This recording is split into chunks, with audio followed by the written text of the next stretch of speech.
This happened when I was at high school. I was pretty young. I got into a car accident as I was on my way to school. The car was pulling out of a car park, just as I was about to cross the road. I waited. The driver also paused. We were both still.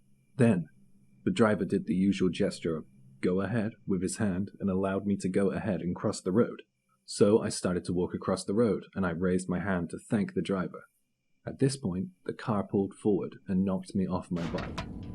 I remember sat up in the road in a complete daze, and I stared down at my legs. They were bleeding. For some reason, I just shouted, "It's an accident!" The driver came rushing out of his car, and he crouched at my side. "Are you all right?" he said in a monotone voice. "Can you still make it to school?" I was confused. I just wanted to get away from this guy, so I said, "Yeah, I can make it." As soon as I replied to him, he briskly walked back to his car and pulled away. I ended up going to school that day, and when I told my friends about what had happened, they were so surprised. "Go and see the school nurse now, you're bleeding and bruised," one of my friends said. Well, I took her advice, and I saw the nurse. I didn't know the name of the guy who hit me, I didn't know how often he used that parking lot, and I didn't get a good look at him, so I doubted I would be able to find him. It was really frustrating that I couldn't answer any of the nurse's questions. My wounds healed. About half a year passed, and I grew less wary of crossing roads. That was until I was crossing the road at the same parking lot on my bike, and the same thing happened again. Moreover, I was hit by the same driver. This time I flew into the road, and my bike flew further. Again, the driver got out of the car, walked over and asked, "Can you still make it to school?" He didn't wait for my response this time. He just got back in his car, drove around my bike and away from the scene. I felt so helpless. I was only 14 years old and this was a full-grown adult. It was horrible. I just couldn't do anything. Just as last time, I went to see the school nurse, and I changed the route I walked to school. I didn't want to go past that car park again. There was another accident in the same parking lot.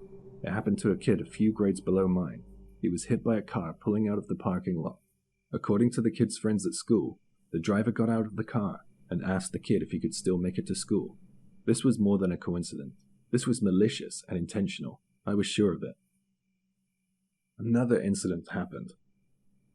This time, a kid was hit by a car, and the kid didn't get up.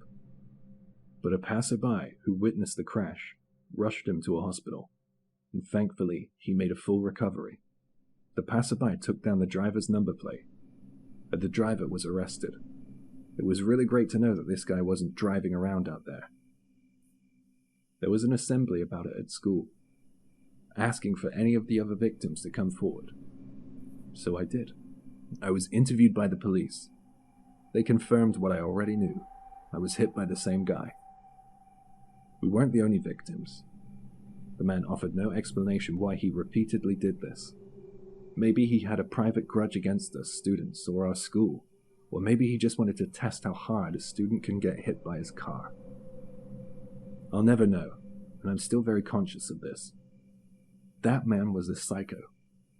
To hit someone and then leave them in the street, especially children.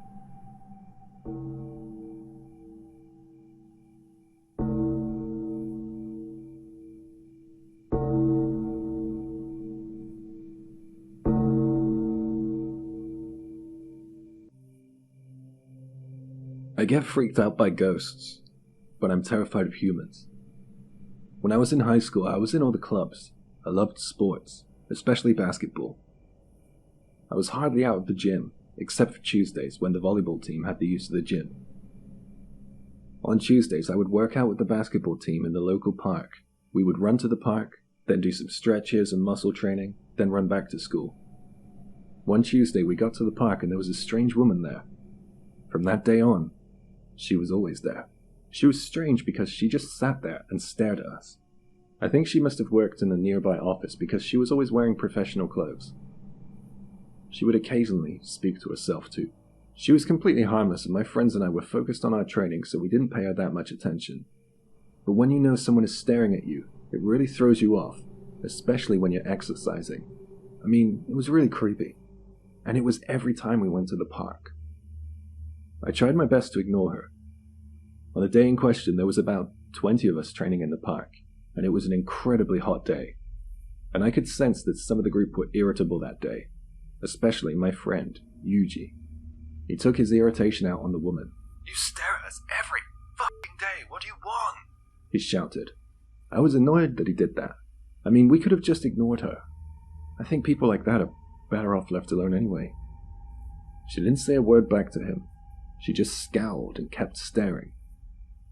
Yuji seemed content with his victory, said nothing more, and we all headed back to school. The following Tuesday, we went to run in the park again, but the woman wasn't there. Maybe Yuji shouting at her scared her off, I wondered as we jogged. We could exercise without being stared at. We loved it and stayed a bit longer than we had before. Yuji was at the water fountain washing his face. I looked away from him for just a second, and when I looked back, she was stood next to him. I shivered. It felt horrible to see her again. She looked so angry. I could tell something was about to happen. She was holding a towel. She switched out Yuji's towel for the one she was holding. Yuji hadn't realized that she was there. He had his head over the fountain. He blindly groped for the towel. "Oh God," I heard myself mutter. Some of the other kids around noticed this too. We shouted at him to stop and not to touch the towel. He turned his head towards us, and as he did, the woman ran for it. We ran over to take a look at the towel she replaced his with. In the towel, there were several long pins, like the kind you would find in a pincushion. Yuji had an insanely close call there. I mean, if he had brought that pin-riddled towel to his face, who knows how badly he could have been injured. We stopped going to the park and told the school about it. We were worried we would see her again, but I only saw her once more after I graduated. She was shopping, and she was with some friends. She acted so normal. She must have ice in her veins. She even smiled at me. She recognized me. I haven't really been in contact with Yuji since we graduated. I wonder if he's doing okay.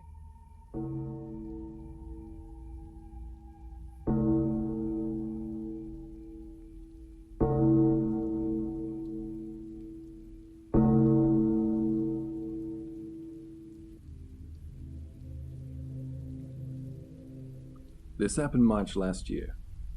I was living in a really cheap apartment complex. It was all I could afford at the time. The apartment was tiny, and my neighbors were a lot older than me. The vibe of the building was very much single dudes. One night, in March, at around 2 a.m., I was lying on my bed reading a book. I have a habit of staying up late, when suddenly, I heard a loud banging sound at the door. Someone was trying my door handle as well. It sounded like someone was trying to kick the door in. I could hear it shaking with the impact. I thought it was someone annoyed and making some sort of complaint about noise, but I hadn't made a sound in the last, 2 hours? I didn't have the TV on and I wasn't playing music. I'm not ashamed to say that I was absolutely bricking it at this point. It was really frightening. I managed to muster up enough courage to creep over to the door and put my eye to the peephole. I saw a guy out there. He looked to be about 50. He looked totally insane. I didn't know who this guy was. I couldn't get a good look at him. I didn't understand why he was so pissed off either. I haven't ever had any trouble with the residents here. I really didn't want to, but after about 5 agonizing minutes, it was clear that this guy wasn't going to give up hammering on the door, so I thought I'd better talk to the idiot before he wakes up the whole goddamn building. I put the chain on the door and slowly opened it. At the moment I inched the door open, a knife jutted through the gap. It danced its way towards me. I pushed on the door as hard as I could, and thankfully, the owner of the knife was weaker than me. The door slammed shut, and the hallway fell silent. I didn't get a good look at the guy's face. I shouted, "What the fuck was that?" through my door, and I never got a reply. I just heard someone board the elevator, and it depart. Could it be that someone had mistaken my room for another? Did someone on this floor have a grudge against another person? What kind of grudge provokes a knife attack? I thought that the residents here were older anyway. None of this made any sense. Everyone in the building had been fine and there had never been any trouble. I couldn't figure it out, and I couldn't do much about it. So I decided to hit the hay. I had work the next day. Yes, I know I should have called the police, but I didn't. Then the following night, or should I more accurately say morning, the same thing happened again. The same psycho was at my door with a knife. I was scared and angry. The adrenaline was pumping through me. "What are you doing? You've got the wrong guy. What time of night do you call this?" I shouted all kinds of stuff, just hoping something would make sense to the guy out there. I grabbed a piece of wood, which was part of a shelf that had recently come down, and I was ready to knock some sense into this guy. I was also ready to call the cops. I just didn't know which was going to be the most effective. I decided to take one more look out the peephole while I was making up my mind. The guy was just stood there in a daze, and that's when I recognized him. He lived in the building. If I ever bumped into him in the lobby, he would always make small talk with me. He struck me as a really sweet older guy. He even asked if I wanted to have dinner with him a couple of times. I'm really glad that I didn't accept his invitations now. He lived below me. I couldn't get my head around it.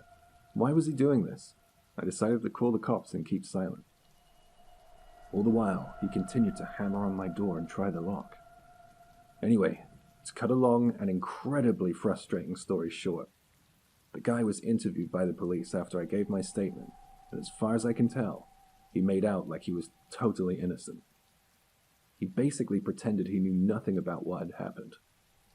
The cops patronized me and kept asking if I had been under the influence and warned me not to lie to the police.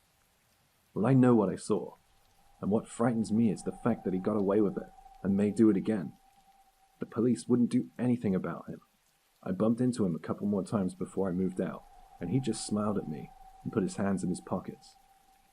I have been struggling to find a reason for his resentment towards me, but I come up with nothing. Maybe it's because I was young. Keep an eye on your neighbors. That old saying, a wolf in sheep's clothing.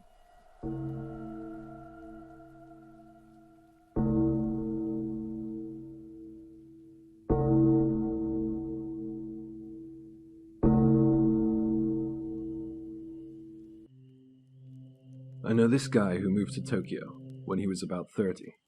I worked with him. He was a part-time worker. One night I was around his place, and he was hosting a drinking party.